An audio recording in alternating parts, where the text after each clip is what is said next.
7,90,000 কোটি টাকার বাজেট ঘোষণা। আকার ছোট হলেও কমেনি রাজস্ব আদায়ের লক্ষ্য। ফ্ল্যাট জমি কেনায় কালো টাকা সাদা করার সুযোগ। দাম কমছে চাল, ডাল, আটা, লবণ, চিনি, ভোজ্য তেলের। বাড়ছে মোবাইল ফোন, প্লাস্টিক পণ্য, ওয়াশিং মেশিন, ব্লেন্ডার, প্রসাধনীর দাম। জাতীয় ঐক্যে আবারও জোর প্রধান উপদেষ্টার। প্রয়োজনীয় সংস্কার শেষে ডিসেম্বরে নির্বাচন সম্ভব মনে করে বিএনপি। আগে জুলাই সনদ, পরে নির্বাচনের তারিখ এনসিপির মন্তব্য। মেজর সিনহা হত্যায় ওসি প্রদীপ ও পরিদর্শক লিয়াকতের মৃত্যুদণ্ড হাইকোর্টেও বহাল। এসআই নন্দদুলাল সহ 6 জনের যাবজ্জীবন। দেখছিলেন ক্রাউন সিমেন্ট সংবাদ শিরোনাম। বড় কোনো নীতি পরিবর্তন বা চমক ছাড়াই নতুন অর্থ বছরের জন্য 7,90,000 কোটি টাকার গতানুগতিক বাজেট দিলেন অর্থ উপদেষ্টা ডক্টর সালেউদ্দিন আহমেদ। মূল্যস্ফীতি কমানোর টার্গেট থেকে বাজেট দেয়ায় প্রস্তাবিত বাজেটকে সামগ্রিক উন্নয়ন ও সাধারণ মানুষের বাজেট বলে অভিহিত করেছেন অর্থ উপদেষ্টা। জুলাই শহীদ ও আহত পরিবারের জন্য 400 কোটি টাকা বরাদ্দ দিয়েছেন তিনি। ঢালাও সুযোগ বন্ধ হলেও জরিমানা দিয়ে এবারও ফ্ল্যাট জমি কেনায় কালো টাকা সাদা করার পুরনো পথেই হাঁটল অন্তর্বর্তী সরকার। জিয়াউল হক সবুজের রিপোর্টে বিস্তারিত। আগামী 1 বছরের জন্য দেশের আয় ব্যয়ের দলিল জাতীয় বাজেট উপস্থাপন করলেন অর্থ উপদেষ্টা ডক্টর সালেউদ্দিন আহমেদ। প্রিয় দেশবাসী, আসসালামু আলাইকুম। সংসদ অধিবেশন না থাকায় রাষ্ট্রীয় সম্প্রচার মাধ্যম বিটিভিতে 7,90,000 কোটি টাকার বাজেট ঘোষণা করলেন অর্থ উপদেষ্টা। 2025-26 অর্থ বছরের জন্য মোট 7,90,000 কোটি টাকা ব্যয়ের প্রস্তাব করছি। প্রতি বছর আকার বাড়লেও এবারই প্রথম আগের চেয়ে ছোট বাজেট প্রস্তাব করেন তিনি। বাংলাদেশের প্রথম বাজেটের তুলনায় এই বাজেট 1000 গুণ বড়। জনগণের জীবনযাত্রায় নিয়ে আসতে চায় এক সুদূর প্রসারী পরিবর্তনের ঢেউ। আমরা সে লক্ষ্যকে সামনে রেখে এবারের বাজেট সাজাবার চেষ্টা করেছি। আমাদের এবারের বাজেট কিছুটা ব্যতিক্রম ধর্মী। দেশের ইতিহাসে প্রথমবারের মতো আমরা বিগত বাজেটের চেয়ে ছোট আকারের বাজেট আগামী অর্থবছরের জন্য প্রস্তাব করছি। বাজেটে পরিচালন ব্যয় প্রস্তাব করা হয়েছে 5,44,000 কোটি টাকা। এই ব্যয়ের 15.5% যাবে সরকারি কর্মচারীদের বেতন ভাতায়। প্রায় 23% খরচ হবে বিভিন্ন ঋণের সুদ পরিশোধে। ঋণের সুদ পরিশোধের জন্য বাজেটে রাখা হয়েছে 1,22,000 কোটি টাকা বরাদ্দ। মূল্যস্ফীতি নিয়ন্ত্রণের লক্ষ্যে বিগত মাসগুলোতেই আমরা ধারাবাহিকভাবে সংকোচনমূলক মুদ্রানীতি অবলম্বন করেছি। বছর জুড়ে উন্নয়ন কর্মসূচিতে বরাদ্দ 2,30,000 কোটি টাকা।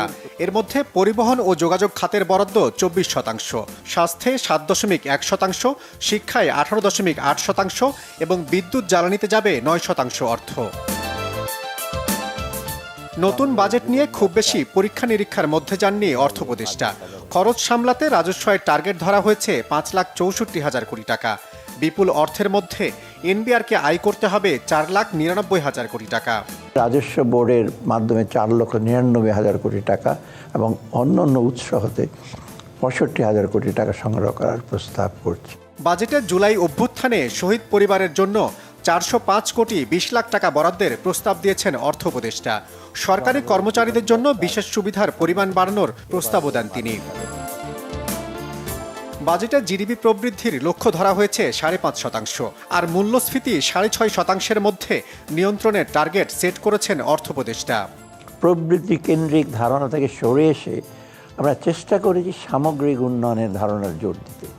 তাই প্রথাগত ভৌত অবকাঠামোর তৈরির খতিয়ান তুলে ধরার পরিবর্তে আমরা এবারের বাজেটে প্রাধান্য দিয়েছি মানুষকে।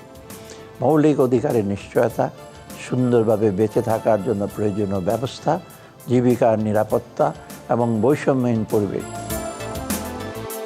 নতুন বাজেটে 2,26,000 কোটি টাকার বাজেট ঘাটতি প্রস্তাব করেন অর্থ উপদেষ্টা। ঘাটতি মেটাতে অভ্যন্তরীণ উৎস থেকে 1,25,000 কোটি টাকা ধার করবে সরকার।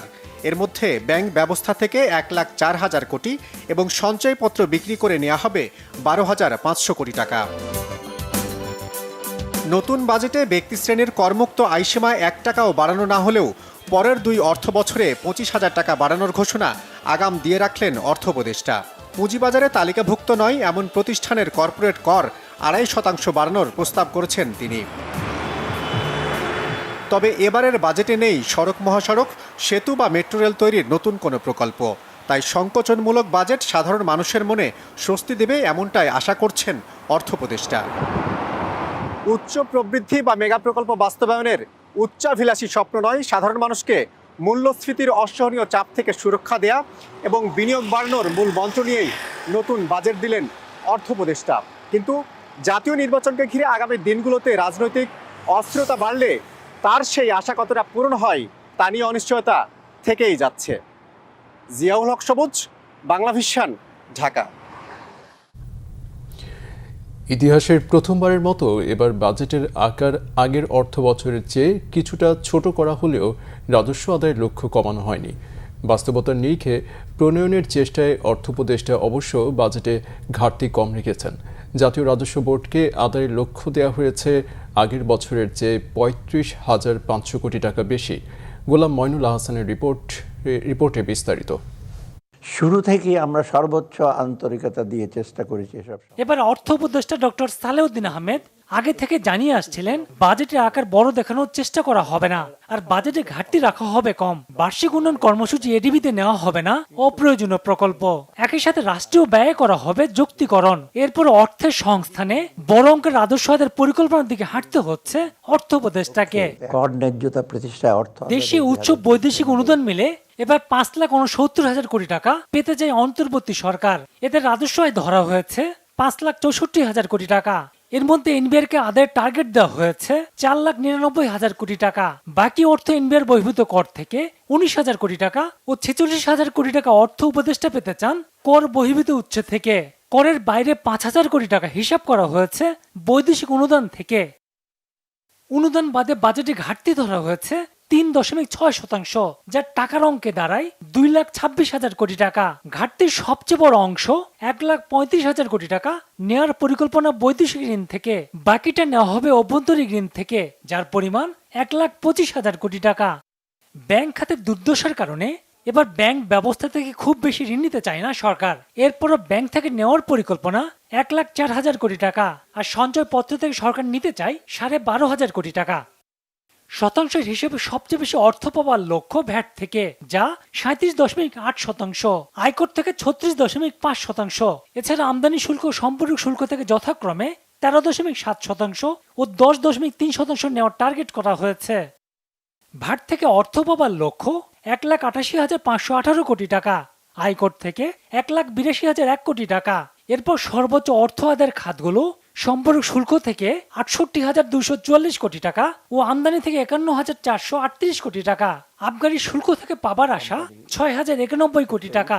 জনসাধারণকে কিছুটা স্বস্তি দিতে ব্যাংক স্থিতিতে ১ লাখ টাকার পরিবর্তে ৩ লাখ টাকা পর্যন্ত আবগারি শুল্ক রেয়াত দিতে চায় সরকার। পুঁজিবাজারে মার্চেন্ট ব্যাংকের কর হার ৩৭.৫% থেকে নামিয়ে ২৭.৫% করার প্রস্তাব দেওয়া হয়েছে। তালিকাভুক্ত হতে উৎসাহিত করার উদ্দেশ্যে লিস্টেড এবং নন লিস্টেড কোম্পানির কর হারের ব্যবধান ৫% থেকে বাড়িয়ে ৭.৫% করা হয়েছে। এছাড়া মূল্যস্ফীতির কথা বিবেচনায় এবার জোরালো দাবি ছিল করমুক্ত আয়সীমা বাড়ানোর, তবে শেষ পর্যন্ত তা না বাড়িয়ে পরবর্তী অর্থ বছরের জন্য সুপারিশ রেখেছেন অর্থ উপদেষ্টা। এর অংশ হিসাবে গোলাম মইনুল আহসান, বাংলা ভিশন, ঢাকা। ২০২৫-২৬ অর্থবছরের প্রস্তাবিত বাজেটে দাম কমতে পারে চাল, ডাল, আটা, লবণ, চিনি, ভোজ্য তেল সহ একাধিক কৃষি ও নিত্যপণ্যের। কমার তালিকায় আছে আইসক্রিম, তরল দুধ, কলম, কম্পিউটার, স্যানিটারি ন্যাপকিন সহ বেশ কিছু পণ্য। শুল্ক কর বাড়ানোর প্রস্তাবে দাম বাড়তে পারে মোবাইল ফোন, প্লাস্টিকের তৈজসপত্র, ওয়াশিং মেশিন, ব্লেন্ডার, প্রসাধনী ও ব্লেডের মতো পণ্যের। বিস্তারিত জানাচ্ছেন মামুন আব্দুল্লাহ। প্রতিবারের মতো এবারও বাজেটে বেশ কিছু পণ্যে কর বাড়ানোর প্রস্তাব রয়েছে। এতে বাড়তে পারে ওইসব পণ্যের দাম। ব্যবহার কমাতে প্লাস্টিকজাত হোম ও কিচেন ওয়্যার সহ প্লাস্টিক জাতীয় পণ্যের ভ্যাট দ্বিগুণ বাড়িয়ে ১৫% করার প্রস্তাব এসেছে বাজেটে। ফলে বাড়ছে প্লাস্টিকজাত পণ্যের দাম। এতদিন ভ্যাট অব্যাহতি পাওয়া Blender, juice mixer, electric kettle, iron, rice cooker এই জাতীয় পণ্যে ৫% ভ্যাট বসানোর প্রস্তাব দেওয়া হয়েছে। এতে বাড়বে এসব পণ্যের দাম।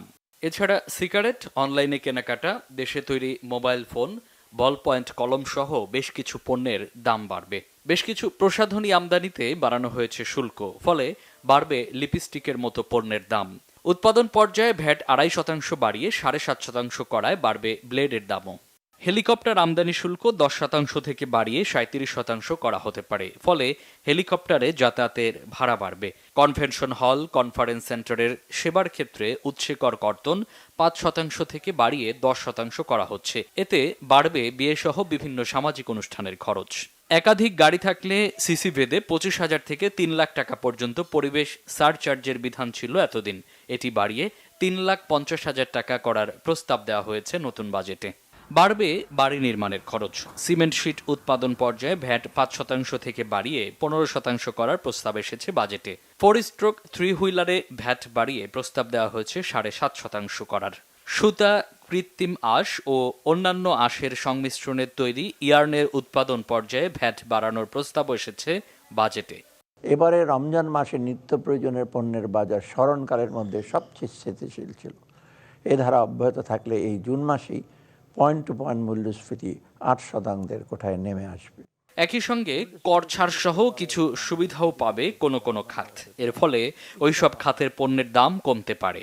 দেশে খাদ্য মূল্যস্ফীতি বরাবরই 2 অঙ্কের ঘরে। তাই দ্রব্যমূল্য সহনীয় রাখতে স্থানীয় ঋণপত্রের কমিশনের উৎসে কর কমিয়ে অর্ধেক করা হয়েছে।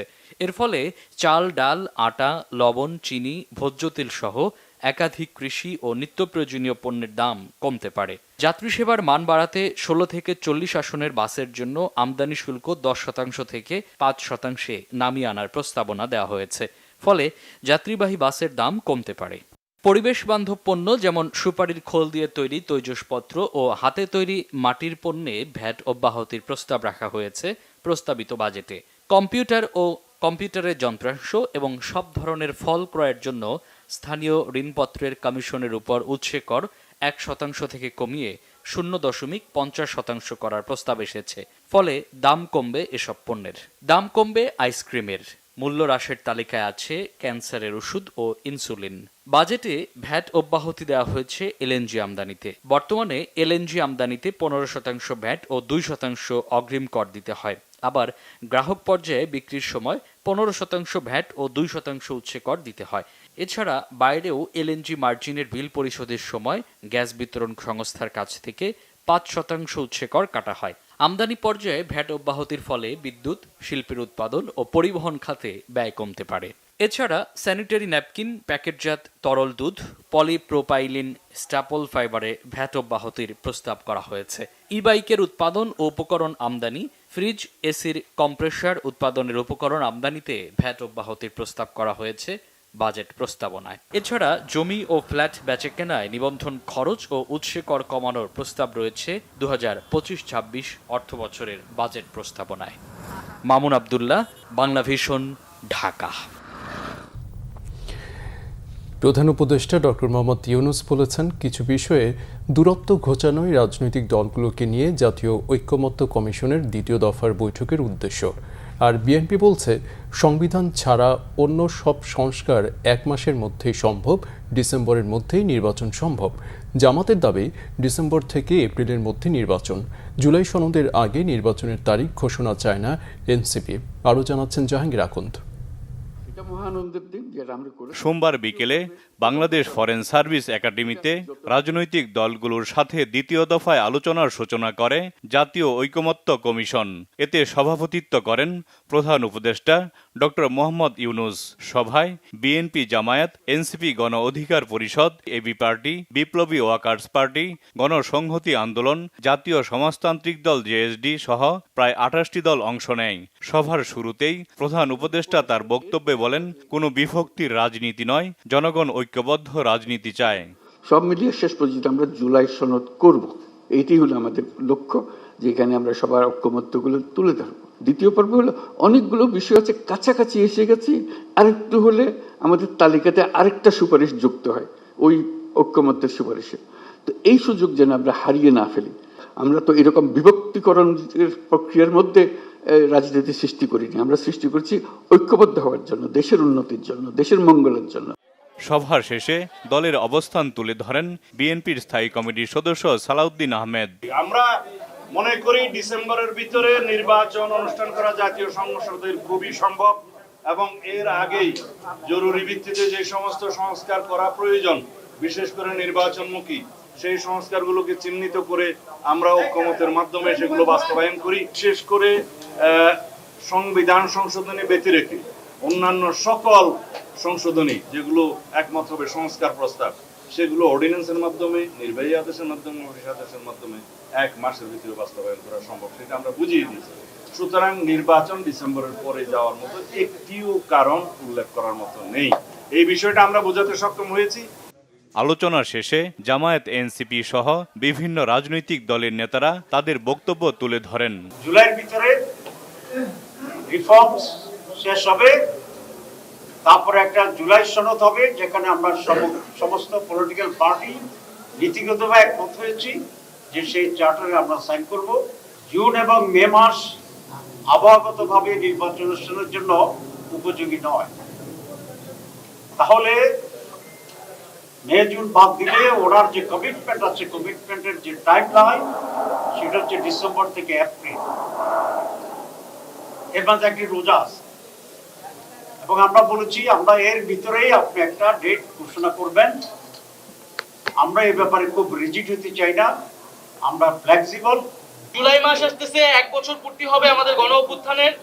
5ই আগস্টের আগে এই জুলাই মাসের মধ্যেই যাতে জুলাই সনদটি কার্যকর করা হয়, সকলের স্বাক্ষর নিয়ে আমরা যাতে জুলাই সনদ করতে পারি, এবং জুলাই সনদ কার্যকর হওয়ার আগে নির্বাচনের তারিখ ঘোষণা করা ঠিক হবে না। জুলাই সনদ ঘোষণার আগে যদি নির্বাচনের তারিখ ঘোষিত হয় তাহলে সংস্কার প্রক্রিয়া ব্যাহত হতে পারে। ডিসেম্বরের মধ্যে জাতীয় নির্বাচনের ব্যাপারে অধিকাংশ দল তাদের মতামত প্রকাশ করেছেন। সরকারের উচিত হবে এটাকে বিবেচনার মধ্যে নেওয়া। এখন ডিসেম্বরের থেকে যদি অন্যথা কোনো কিছু হয়, কোনো কারণে পেছায়, তাহলে সেটা সরকারকেই ব্যাখ্যা করতে হবে। মঙ্গলবার সকালে আবারও রাজনৈতিক দলগুলোর সাথে আলোচনায় বসবে জাতীয় ঐকমত্য কমিশন। জাহাঙ্গীর আকন্দ, বাংলাভিশন, ঢাকা। অবসরপ্রাপ্ত মেজর সিনহা মোহাম্মদ রাশেদ খান হত্যা মামলায় ওসি প্রদীপ ও পুলিশ পরিদর্শক লিয়াকত আলীর মৃত্যুদণ্ড বহাল রেখেছেন হাইকোর্ট। সোমবার বিচারপতি মুস্তাফিজুর রহমান ও বিচারপতি সগির হোসেনের হাইকোর্ট বেঞ্চ এই রায় দেন। রায়ে এসআই নন্দদুলাল সহ 6 জনের যাবজ্জীবনের সাজা বহাল রাখা হয়েছে। সব আসামিকে 50,000 টাকা করে জরিমানা করা হয়েছে। হাইকোর্টের রায় সন্তুষ্টির কথা জানিয়ে সিনহার বোন দ্রুত আপিল বিভাগ বিচার শেষ করে রায় বাস্তবায়ন দেখতে চান। 2022 সালের 31 জানুয়ারি কক্সবাজার আদালত ওসি প্রদীপ কুমার দাস ও পরিদর্শক মোহাম্মদ লিয়াকত আলীকে মৃত্যুদণ্ড এবং অপর 6 আসামিকে যাবজ্জীবন কারাদণ্ড দেওয়া হয়। 2020 সালের 31 জুলাই রাতে পুলিশের গুলিতে নিহত হন সিনহা মোহাম্মদ রাশেদ খান। সরকারি পদে বসে আরেকটা দলকে সংগঠিত করায় জড়িত উপদেষ্টাদের না সরালে সুষ্ঠু নির্বাচন সম্ভব নয় অভিমত বিএনপি নেতাদের। তাদের অভিযোগ, গণ অভ্যুত্থানের নেতৃত্বের দাবিদার দলটি নির্বাচন ঠেকাতে চায়। রিপোর্ট ইমরুল কায়েসের। জাতীয় প্রেস ক্লাবে অপরাজেয় বাংলাদেশের অনুষ্ঠানে অংশ নিয়ে বিএনপি চেয়ারপারসনের উপদেষ্টা জয়নুল আবদিন ফারুক অভিযোগ করেন, সংস্কারের নামে নির্বাচন বিলম্বিত করা হচ্ছে। একটি সুষ্ঠু নির্বাচন দেওয়ার জন্য অন্তর্বর্তী সরকারকে ক্ষমতায় বসানো হলেও তারা একটি দলকে সংগঠিত করছে বলে অভিযোগ করেন তিনি। তারা সরকারে বসে আরেকটি রাজনৈতিক দলকে সহায়তা করে তাদেরকে উপদেষ্টা পরিষদ থেকে পদত্যাগ করতে হবে। সেটা না করে সুষ্ঠু নির্বাচন হবে কি? সারা বাংলাদেশে আওয়ামী প্রেতাত্মারা এখনো সোচ্চার, এদের বিরুদ্ধে রুখে দাঁড়াতে হবে। এদিকে বিএনপির ভাইস চেয়ারম্যান শামসুজ্জামান দুদু বলেছেন, একটি দল নির্বাচন ঠেকানোর কাজ করছে যা আস্তে আস্তে উন্মোচিত হচ্ছে। গণতন্ত্র কিভাবে ঠেকানো যায় তার একটা উদ্যোগ আস্তে আস্তে উন্মোচিত হচ্ছে আমাদের সামনে। আমরা দেখতে পাচ্ছি যারা 71 সালের মুক্তিযুদ্ধে পাকিস্তান রক্ষার আন্দোলনে ছিল, তাদেরই আবার একটা অংশ এখন নতুন করে তৈরি হয়েছে যারা গণঅভ্যুত্থানের নেতৃত্বদানকারী হিসেবে নিজেদের দাবি করেন, কিন্তু গণতন্ত্রের পক্ষে, নির্বাচনের পক্ষে তারা দাঁড়ান না। জাতীয় প্রেস ক্লাবে শহীদ প্রেসিডেন্ট জিয়াউর রহমানের শাহাদত বার্ষিকী উপলক্ষে আয়োজিত আলোচনা ও দোয়া মাহফিলে এসব বলেন শামসুজ্জামান দুদু। ইমরুল কায়েস, বাংলাভিশন, ঢাকা। বিএনপিকে একঘরে করার চেষ্টা চলছে বলে অভিযোগ দলটির চেয়ারপারসনের পররাষ্ট্র বিষয়ক উপদেষ্টা কমিটির বিশেষ সহকারী ইশরাক হোসেনের। বলেন, ডক্টর ইউনূসকে আওয়ামী লীগ যখন হয়রানি করেছে সে সময় বেগম খালেদা তার পক্ষে দেশ বিদেশে জোরালো ভূমিকা রাখেন। সোমবার বিকালে বিএনপি প্রতিষ্ঠাতা শহীদ রাষ্ট্রপতি জিয়াউর রহমানের ৪৪তম শাহাদাত বার্ষিকী উপলক্ষে খাদ্য, বস্ত্র বিতরণ ও দোয়া মাহফিলে এসব কথা বলেন ইশরাক হোসেন। অনুষ্ঠানের আয়োজন করে ৩৮ নম্বর ওয়ার্ড বিএনপি ওয়ারী থানা। এ সময় ইশরাক হোসেন বলেন, মুক্তিযুদ্ধের পর সবচেয়ে বড় সংস্কার করেছেন শহীদ রাষ্ট্রপতি জিয়াউর রহমান। বাকশাল বাদ দিয়ে বহুদলীয় গণতন্ত্র প্রতিষ্ঠাই ছিল বড় সংস্কার। অন্তর্বর্তী সরকার নিরপেক্ষতা হারিয়েছে উল্লেখ করে ইশরাক বলেন, মানবিক করিডোরের নামে দেশ নিয়ে ষড়যন্ত্র বন্ধ করতে হবে। আন্দোলন কারা করেছে তা দেশবাসী জানে। মানুষকে মিথ্যা তথ্য দিয়ে ভুল বোঝানো যাবে না বলেও তিনি মন্তব্য করেন। আগামী বছর জুনে জাতীয় নির্বাচনের পরিকল্পনা প্রসঙ্গে ইশরাক হোসেন বলেন, বন্যার সিজনে কোনোভাবে নির্বাচন করা সম্ভব হবে না। পরে শহীদ জিয়ার শাহাদাত বার্ষিকী উপলক্ষে ৪৮ নম্বর ওয়ার্ড বিএনপি ও অঙ্গ সংগঠন আয়োজিত অনুষ্ঠানেও অংশ নেন ইশরাক হোসেন।